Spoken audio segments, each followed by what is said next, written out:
हाय दोस्तों, कैसे हैं। मैं मोहम्मद मुख्तार आपका मैं अपने YouTube चैनल सुगम संगम पर स्वागत करता हूं। उम्मीद है आप अच्छे होंगे, अपनी पढ़ाई कर रहे होंगे। तो आइए आज हम क्रिया की अगली कड़ी संयुक्त क्रिया और उसके भेद के बारे में और उसके बारे में डिटेल से हम इस वीडियो में जानने का प्रयास करेंगे। तो आइए समय नहीं गंवाते हुए अब हम बात करते हैं संयुक्त क्रिया क्या है। पहला सवाल, भेद तो बाद में पढ़ेंगे, संयुक्त क्रिया क्या है। आपने धातु में भी पढ़ा था संयुक्त धातु। अब हम यहाँ पे पढ़ेंगे संयुक्त क्रिया क्या है दोस्तों। तो आप यहाँ नाम में देखिए संयुक्त दिख रहा है, क्रिया क्या है स्पष्ट है। संयुक्त क्या है, कोई भी चीज संयुक्त क्या होती है, जब दो या दो से अधिक चीज मिलकर एक होती है तो उसे संयुक्त होना कहते हैं। उसी को ध्यान में रखते हुए हम संयुक्त क्रिया की परिभाषा बनाने का प्रयास करेंगे। तो सामान्यतः जब दो धातु मिलकर, दो क्रिया मिलकर एक क्रिया का निर्माण करता है तो उसे संयुक्त क्रिया कहा जाता है। सिंपल सी परिभाषा है दोस्तों, इसको रटने की भी कोई जरूरत नहीं है, नाम से ही स्पष्ट हो जाता है और आपको याद भी रहेगा। तो देखिए इसकी परिभाषा कैसे बनाते हैं दोस्तों। संयुक्त क्रिया क्या है,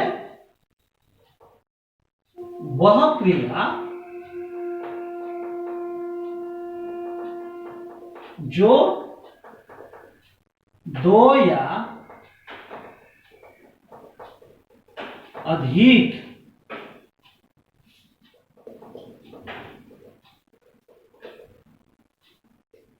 धातुओं के योग से बना हो उसे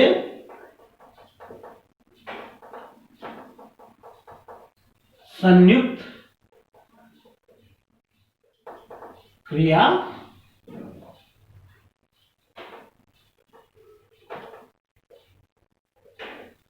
कहा जाता है। ठीक है दोस्तों, कोई डाउट नहीं होनी चाहिए।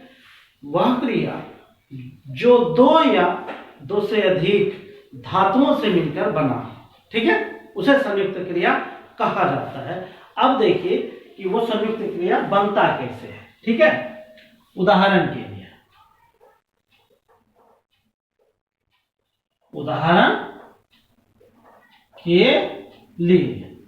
वाक्य के अंत में आपको क्रिया दिखेगा, लेकिन यहां हम उस क्रिया का रूप लिखते हैं। जैसे होता है हंस दिया,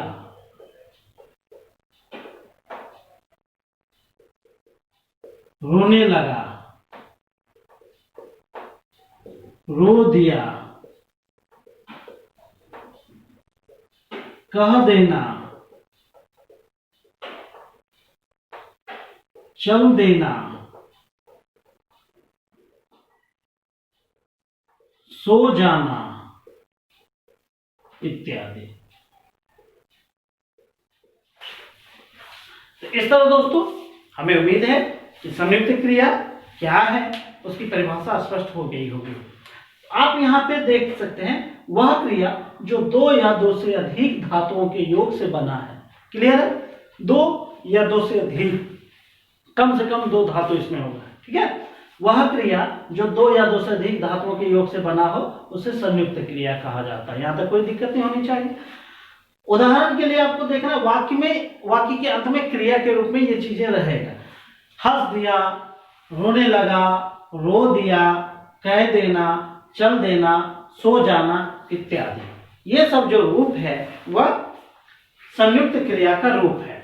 अब हम जैसे वाक्य का उपयोग करते हैं, आपसे पूछा जा सकता है, जैसे आपसे पूछा जा सकता है कि सीमा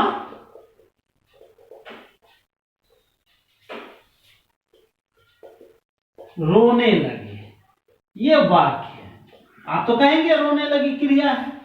ठीक है दोस्तों, सीमा करता है, रोने लगी क्रिया है, लेकिन वह कौन सी क्रिया है। क्योंकि इसमें क्या है कि दो धातुओं के योग से बना है। रोना क्रिया है, और लगना भी क्रिया है। इन दोनों के मिलने से जो क्रिया बन रही है वो कौन सी क्रिया बन रही है? वो हो गई संयुक्त क्रिया, क्योंकि दो क्रिया कम से कम इसमें मिला है। तो उस हिसाब से सीमा रोने लगी, इसमें संयुक्त क्रिया है, स्पष्ट हो जाता है। एक और वाक्य आप लीजिए, रामू कहने लगा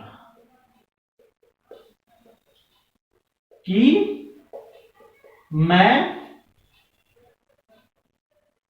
चला जाऊंगा। ये वाक्य आपसे ये पूछा जा सकता है कि इसमें संयुक्त क्रिया कहाँ है, वो आपको बताना है। ठीक है, तो हम जान रहे हैं कि दो या दो से अधिक धातुओं के योग से बनी क्रिया को संयुक्त क्रिया कहते हैं। ये चीजें हो गई हमारी संयुक्त क्रिया। ठीक है ना दोस्तों, संयुक्त क्रिया।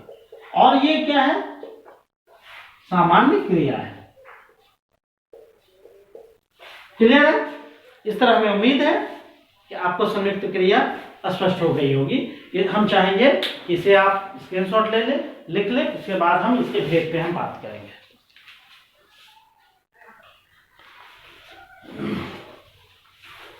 तो आइए दोस्तों, अब हम संयुक्त क्रिया के भेद पे बात करते हैं। संयुक्त नाम में ही संयुक्त है, एक और एक को मिलाइए संयुक्त होता है। तो ये ट्रिक है दोस्तों, संयुक्त क्रिया के 11 भेद, इसको ध्यान में रखना है। और उसका जो भेद है हमने उसको क्रम से सजाने का प्रयास किया है ताकि आपको याद रखने में बिल्कुल ही आसानी होगी। तो आइए देखते हैं कि संयुक्त क्रिया के जो भेद है, 11 भेद है, उसकी एक परिभाषा और उनकी पहचान और उसका ट्रिक क्या है पहचानने का। आइए दोस्तों देखते हैं। हमने लिखा है संयुक्त क्रिया के 11 भेद हैं। ठीक है, आप एकदम धैर्य से दोस्तों, पहला क्या है आप देखेंगे कि उसका जो भेद है एक क्रम से चला है, आपको रटने में बिल्कुल भी आसानी होगी, कठिनाई बिल्कुल भी नहीं होगी। देखिए, संयुक्त क्रिया का पहला भेद है आवश्यकता बोधक संयुक्त क्रिया। ठीक है, तो इस क्रिया में क्या होता है? आवश्यकता या कर्तव्य का बोध होता है। ठीक है, हम लंबी चौड़ी परिभाषा नहीं बना रहे हैं, एक ट्रिक बना रहे हैं कि उनके भेद को कैसे परिभाषित किया जाए। आवश्यकता बोधक संयुक्त क्रिया में क्या है? आवश्यकता या कर्तव्य का बोध होता है, ये ध्यान में रखना है। अब देखिए, जैसे यह काम मुझे करना पड़ता है, दूसरा है उसे यह काम करना चाहिए। ये उदाहरण है आवश्यकता या कर्तव्य का बोध करा रहा है। ठीक है दोस्तों, अब देखिए उसकी पहचान क्या है, हम आवश्यकता बोधक क्रिया को कैसे पहचान पाएंगे। तो इसमें देखिए क्या है, क्रिया के साथ पढ़ना, होना या चाहिए लगा होता है। ठीक है दोस्तों, क्रिया के साथ पढ़ना, होना या चाहिए लगा होता है। आप यहां देख सकते हैं, पढ़ता है, पढ़ना है, और दूसरे में क्या है? चाहिए लगा है। तो इस तरह पढ़ना, होना या चाहिए जिस क्रिया के अंत में हो या क्रिया के रूप के में हो, तो वैसे क्रिया को जो है कि आवश्यकता बोधक क्रिया हम कहेंगे। दूसरा देखिए, उसका बोध है आवश्यकता बोधक के बाद इच्छा बोधक क्रिया। आप देखिए कि आवश्यकता पड़ी, उसके बाद इच्छा हुई। ठीक है, आदमी को जब आवश्यकता होती है तभी उसकी इच्छा होती है। तो यहां देखिए दूसरा पड़ाव क्या आया? इच्छा बोधक क्रिया, आवश्यकता के बाद इच्छा हुई। ठीक है, इसमें क्या है? इच्छा बोधक क्रिया में क्या है? काम करने की इच्छा का बोध होगा। ठीक है दोस्तों, काम करने की इच्छा होगा, नाम में ही इच्छा है, काम करने की इच्छा का बोध हो तो उसे इच्छा बोधक क्रिया कहते हैं या संयुक्त क्रिया कहते हैं। अब देखिए, जैसे वह घर जाना चाहता है, मैं खाना चाहता हूं, इच्छा है, इसको परेशानी तो होनी नहीं चाहिए। और पहचान क्या है? क्रिया के साथ चाहना लगा होता है। ठीक है, इच्छा बोधक क्रिया के साथ चाहना लगा होता है। इच्छा के बाद होता है निश्चय बोधक। आप देखिए, आवश्यकता के बाद इच्छा हुआ, इच्छा के बाद क्या हुआ, निश्चय हुआ। इच्छा होता है उसके बाद हम निश्चय करते हैं। निश्चय बोधक में क्या है, निश्चयता निश्चयता का बोध होगा, है ना, निश्चितता का बोध होगा। हम उसको नकार नहीं सकते, उसको होगा ही होगा, ऐसा बोध होता है। तो इसमें ज्यादा घबराने की जरूरत नहीं है। निश्चय बोधक संयुक्त क्रिया का क्या है, उसमें निश्चयता का बोध होगा।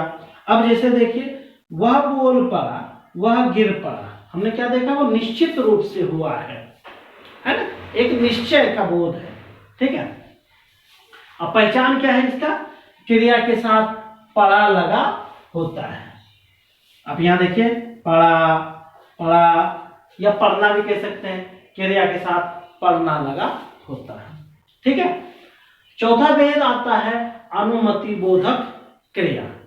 पहला क्या था, आवश्यकता हुआ, आवश्यकता के बाद इच्छा हुआ, इच्छा के बाद निश्चयता हुआ, और निश्चय के बाद क्या हो गया, आप देख सकते हैं अनुमति। हमने निश्चय कर लिया, फिर हमें अनुमति लेनी है। अनुमति बोधक संयुक्त क्रिया, उसमें क्या है, अनुमति का बोध होगा।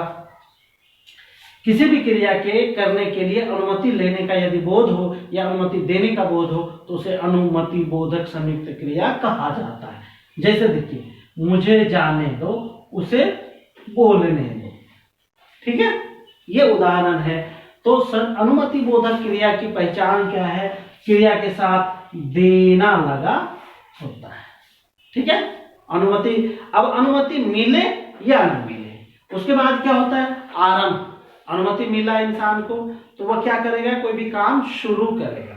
तो वैसी स्थिति को, क्रिया के उस रूप को आरंभ बोधक संयुक्त क्रिया कहते हैं। आरंभ बोधक संयुक्त क्रिया में क्या है, क्रिया के आरंभ या शुरू करने का बोध होगा। ठीक है दोस्तों, तो वही लिखा हमने, आरंभ या शुरू करने का बोध जिस क्रिया में होगा वो आरंभ बोधक संयुक्त क्रिया होगा। जैसे वह पढ़ने लगा। ठीक है। और दूसरा उदाहरण है पानी बरसने लगा। इसमें आप देख रहे हैं काम के शुरू हो जाने का बोध हो रहा है, लेकिन वो संयुक्त क्रिया है। ठीक है दोस्तों। पहचान में क्या है, देख सकते हैं, क्रिया के साथ लगना लगा होता है। ठीक है, कोई दिक्कत नहीं होनी चाहिए। आरंभ बोधक संयुक्त क्रिया क्रिया। आरंभ जब हो गया तो आपको ताकत पड़ती है। आरंभ काम आपने शुरू कर लिया, उसको चालू रखना है, तो उसके पहले चालू रखने के लिए हमें शक्ति की जरूरत होगी। तो सेम वही चीजें हैं, शक्ति बोधक संयुक्त क्रिया। ठीक है दोस्तों।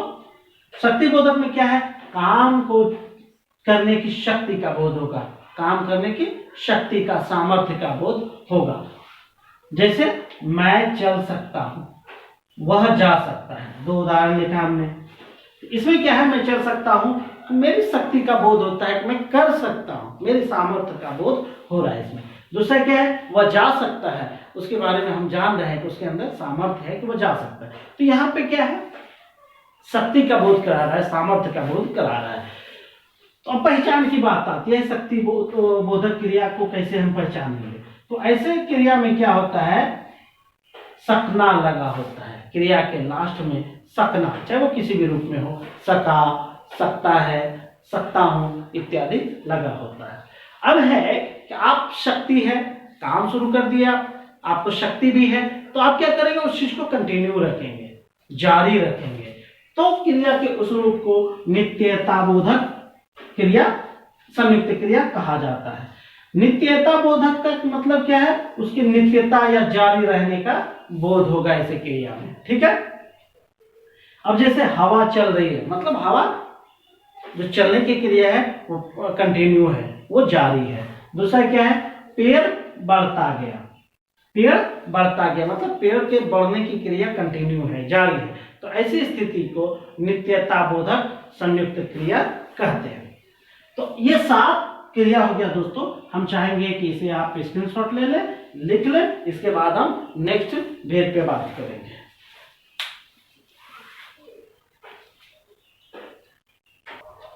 तो आइए दोस्तों, अब हम 8वां भेद, काम शक्ति है, आपने नित्य भी रख लिया। ठीक है, नित्य रखा तो अब उसको समाप्त भी तो करना है। ठीक है दोस्तों।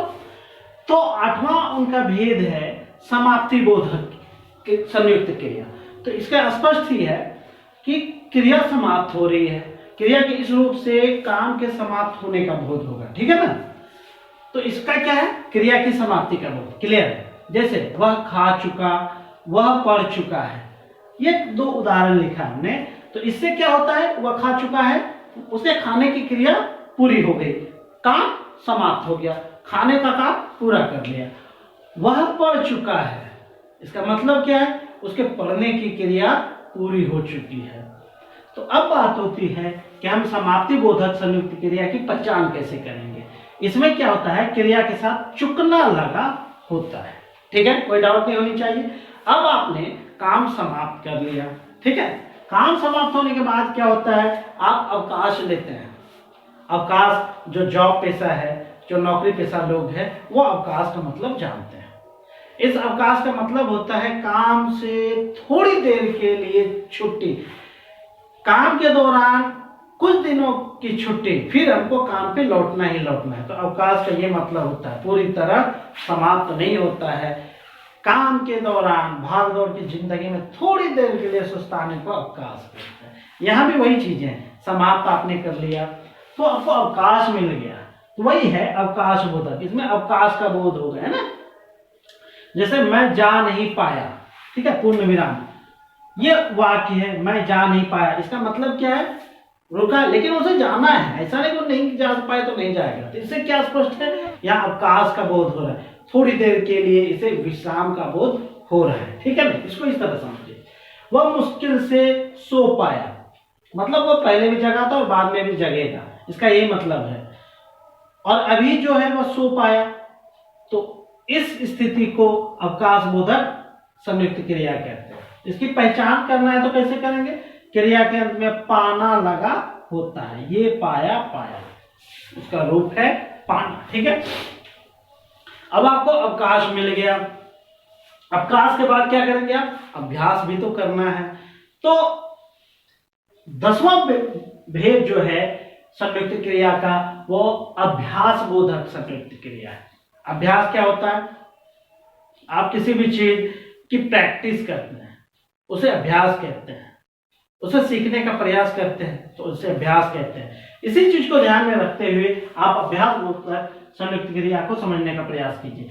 क्रिया के करने के अभ्यास का बोध है, ठीक है, प्रैक्टिस का बोध है, प्रैक्टिकल का बोध है। जैसे मैं खेला करता हूं, एक क्रिया है, मैं खेला करता हूं, मतलब ये नित्य ऐसे काम करने का इसमें बोध हो रहा है। उसी तरह मैं पढ़ा करता हूं, मतलब बार बार पढ़ता हूं, ये मतलब निकल रहा है। और इसकी पहचान क्या है दोस्तों, क्रिया के साथ करना लगा होता है, ठीक है। अभ्यास भी हो गया। अब एक 11वां और एंड लास्ट भेद है पुनरुक्त वाचक या बोधक संयुक्त क्रिया। पुनरुक्त क्या है, जब आप कोई भी चीज बार बार करते हैं, दोहराते हैं। पुनरुक्त मतलब पुनः उक्त, दोहराना, लेकिन एक ही चीज को तो नहीं करना।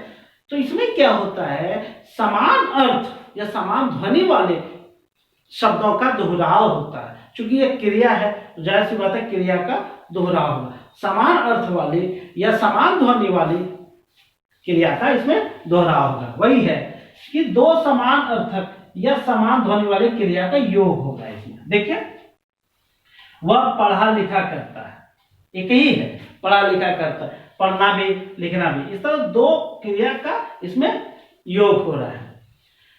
दूसरा, राम यहाँ आया जाया करता है, आना और जाना, दो समान अर्थक या समान ध्वनि वाली क्रिया का इसमें योग हो रहा है।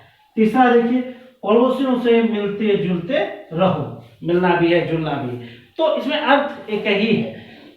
तो इस तरह, और इसकी पहचान बस यही है दोस्तों, दो समान अर्थक या दो समान ध्वनि वाली क्रिया का मिलन हो रहा है। एक चीज आप ध्यान देंगे, इसमें ये हाइफन का बोध इसमें जो है आपको मिलेगा, ठीक है दोस्तों। तो इस तरह हमें उम्मीद है कि संयुक्त क्रिया क्या है, उसकी परिभाषा और उसके 11 भेद होते हैं, उसको समझने में कोई दिक्कत नहीं हुई होगी।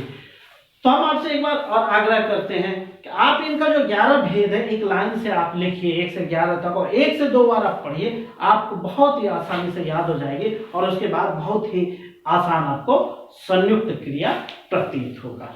और एक बार फिर से दोस्तों, आप वीडियो को लाइक कीजिए, शेयर कीजिए, कमेंट कीजिए, सब्सक्राइब कीजिए और दोस्तों से भी आग्रह कीजिए, उन्हें इस जो है कि परिवार से जुड़ने का मौका दीजिए, ताकि हम जितना मेहनत कर रहे हैं उतना फायदा सबको मिले और सब अपनी जिंदगी में तरक्की करें। इसी के साथ थैंक यू। जय हिंद, जय भारत।